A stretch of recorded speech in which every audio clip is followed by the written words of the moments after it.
ನಮಸ್ಕಾರ ಗುರುಗಳೇ, ಚೆನ್ನಾಗಿದ್ದೀರಾ? ಚೆನ್ನಾಗಿದ್ದೀನಪ್ಪ. ಏನು ಸಮಾಚಾರ? ಏನು ಇಲ್ಲ, ಇನ್ಸ್ಟಾದಲ್ಲಿ 25K ಆದರೆ 60 ಕೊಡ್ತೀನಿ ಅಂತ ಒಳ್ಳೆ ಆಫರ್ ಕೊಟ್ಟಿದ್ದೀರಾ.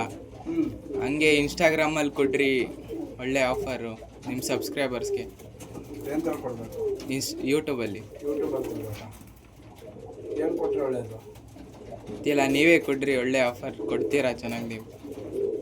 ನೋಡಿ, ಒಳ್ಳೆ ಆಫರ್ ಕೊಡೋಣ. ಎಸ್.ಎ. ದೌಡಿ ಕಡೆಯಿಂದ ಇನ್ಸ್ಟಾಗ್ರಾಮಲ್ಲಿ 25,000 ಫಾಲೋವರ್ಸ್ ಆದರೆ 60ಕ್ಕೆ ಫ್ರೀ ಕೊಟ್ಟಿರ್ತೀನಿ ಅಂತ ಹೇಳಿದ್ದೀನಿ. ಇವಾಗ ನನ್ನ ಶಿಷ್ಯ ಯೂಟ್ಯೂಬಲ್ಲಿ ಒಂದು ಒಳ್ಳೆ ಆಫರ್ ಕೊಡಿ ಅಂತ ಹೇಳಿದ್ಯಾ, ಯಾರು ಕೊಟ್ಟಿರಬಾರ್ದು. ಆ ಥರ ಆಫರ್ ಕೊಡೋಣ. ಏನಿರ್ಬೋದು? ಏನೋ ಗೊತ್ತಿಲ್ಲ, ನೀವೇ ಹೇಳ್ರಿ. ಏನೋ ಗೊತ್ತಿಲ್ಲ, ನೀವೇ ಹೇಳ್ರಿ. ಸೂಪರ್ ಆಫರ್ ಕೊಡೋಣ. ಏನು ಗೊತ್ತಾ, ಎಸ್.ಎ. ದೌಡಿಲಿ 2 ಚಿಲ್ಡ್ರೆ ಫಾಲೋವರ್ಸ್ ಅವರೇ. ಎಷ್ಟಾ? 2,000 ಯೂಟ್ಯೂಬಲ್ಲಿ ಎಸ್.ಎ. ಯೂಟ್ಯೂಬ್ ಚಾನಲ್ಲೇ 2,000 ಚಿಲ್ಡ್ರೆ ಫಾಲೋವರ್ಸ್ ಅವರೇ. 7,500 ಆದರೆ ಯೂಟ್ಯೂಬ್ ಚಾನಲ್ಲು 7,500 ಫಾಲೋವರ್ಸ್ ಆದರೆ ಆಡಿರೋ ಅಕ್ಕಿ ಸೀಳಿಗೆ ಕಾರ್ಡ್ ಸಮೇತ ಕಪ್ ಸಮೇತ ಅಕ್ಕಿ ಫ್ರೀ ಕೊಟ್ಬಿಡೋಣ. ಎಷ್ಟಾದರೆ? 7,500 ಫಾಲೋವರ್ಸ್ ಆದರೆ ಯೂಟ್ಯೂಬಲ್ಲಿ. ಅದು ನಾಳೆಗೆ ನಾಡ್ದಿಗೆ ಅಂತ ಆ ಥರ ಆಫರ್ ಕೊಡಲ್ಲ. ಇವತ್ತೇನು ವಿಡಿಯೋ ಮಾಡಿರ್ತೀನಿ, 2 ತಿಂಗಳು ಟೈಮ್ ಇರುತ್ತೆ ನಿಮಗೆ.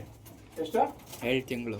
7,500 followers S.A.. ದೌಡಿ YouTube channel subscribe ಆದರೆ ಆಡಿರೋ ಅಕ್ಕಿ ಸೀಲ್ಗೆ ಕಪ್ ಸಮೇತ ಫ್ರೀಯಾಗಿ ಕೊಟ್ಬಿಡ್ತೀನಪ್ಪ. ಯಾಕೆ ಹೇಳ?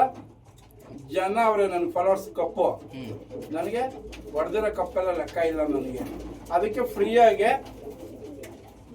ಆಡಿರೋ ಅಕ್ಕಿ, ಕಾರ್ಡು ಮತ್ತು ಕಪ್ಪು ಫ್ರೀಯಾಗಿ ಕೊಡ್ತಾ ಇದ್ದೀನಿ. 7,500 ಯೂಟ್ಯೂಬಲ್ಲಿ ಫಾಲೋವರ್ಸ್ ಆದರೆ 2 ತಿಂಗಳು ಟೈಮು. ಅದ್ರಲ್ಲಿ ದುಡ್ಡು ಬಂದಿರೋದು ಆಲ್ರೆಡಿ ಫ್ರೀ ಕೊಟ್ಬಿಟ್ಟಿದ್ದೀನಿ. 4 ಜನಕ್ಕೆ ಯೂಸ್ ಆಗಲಿ ಅಂತ ಫ್ರೀ ಕೊಟ್ಬಿಟ್ಟಿದ್ದೀನಿ ದುಡ್ಡನ್ನ. ಈಗ ಅಕ್ಕಿ ಮತ್ತು ಕಾರ್ಡು ಯಾವ ಸೀಲ್ಗಾರ್ತೋ ವಿಡಿಯೋ ಸಮೇತ ಫ್ರೀಯಾಗಿ ಎಸ್.ಎ. ದೌಡಿ ಕಡೆಯಿಂದ 7,500 ಸಬ್ಸ್ಕ್ರೈಬ್ ಆದರೆ ಫ್ರೀಯಾಗಿ ಕೊಡ್ತಾ ಇದ್ದೀನಿ. 7,500 ಯಾರು ಈ ಥರ ಆಫರ್ ಕೊಟ್ಟಿರೋಲ್ಲ. ಆಡಿರೋ ಅಕ್ಕಿ ಕೊಡಬೇಕು ಅಂದರೆ ಹಿಂದೆ ಮುಂದೆ ನೋಡ್ತಾರೆ. ಆದರೆ ಎಸ್.ಎ. ದೌಡಿಲಿ ಹಂಗಲ್ಲ. ಎಷ್ಟು ಅಕ್ಕಿ ಆಡಿರೋ ಅಕ್ಕಿ ಫ್ರೀ ಕೊಟ್ಟಿದ್ದೀನಿ. ಈಗಲೂ 2026ಕ್ಕೆ ಕಾರ್ಡು ಸಮೇತ ಒಳ್ಳೆ ಒಂದು ಫಾಲೋವರ್ಸ್ಗೆ ಫ್ರೀ ಕೊಡೋಣ ಅಂತ. ನೀವು ಮಾಡಬೇಕಾಗಿರೋದಷ್ಟೇ, ಯೂಟ್ಯೂಬ್ ಚಾನಲ್ಗೆ ಹೋಗ್ಬಿಟ್ಟು ಎಸ್.ಎ. ದೌಡಿ ಅಂತ ಹೊಡೀರಿ, ಯೂಟ್ಯೂಬ್ ಚಾನಲ್ ಸಬ್ಸ್ಕ್ರೈಬ್ ಮಾಡಿ. 7,500 ಆದರೆ 2 ತಿಂಗಳು ಟೈಮ್ ಇರುತ್ತೆ. ಫ್ರೀಯಾಗಿ ಅಕ್ಕಿ, ಆಡಿರೋದು ಕಪ್ಪು, ಅಕ್ಕಿ, ಕಾರ್ಡು, ವಿಡಿಯೋ ಸಮೇತ ಫ್ರೀಯಾಗಿ ಕೊಟ್ಬಿಡ್ತೀನಿ. ಸಪೋರ್ಟ್ ಮಾಡಿ ಎಲ್ಲರೂ. ಎಸ್.ಎ. ದೌಡಿಗೆ ಇದೇ ಥರ ಫಾಲೋ ಮಾಡಿ. ಈ ಶೋಕಿಗೆ ಬರೋರು ಹೇಗಿರಬೇಕು ಅಂತ ಅಂದರೆ, ಹೊಸ ಶೋಕ್ದರ್ಗಳು ಅಕ್ಕಿ ಮೇಲೆ ಪ್ರೀತಿ ಇರಬೇಕು, ಅಕ್ಕಿ ಮೇಲೆ ಕಾಳಜಿ ಇರಬೇಕು. ನೀನು ಒಂದು ಊಟ ಇಲ್ಲ ಅಂದರೂ ಪರವಾಗಿಲ್ಲ, ಅಕ್ಕಿಗೆ ಫಸ್ಟು ಊಟ ಹಾಕ್ತೀನಿ ಅನ್ನೋ ಮನಸ್ಸಿದ್ರೆ ಆವಾಗ ಅಕ್ಕಿ ಶೋಕ್ದಾರ ಆಗ್ತಾನೆ. ಆಡ್ಸ್ತೀನಿ ಅಂತ ಬಂದರೆ ಅವ್ನು ಶೋಕ್ದಾರಲ್ಲ, ಸಾಕ್ತೀನಿ ಅಂತ ಬಾ.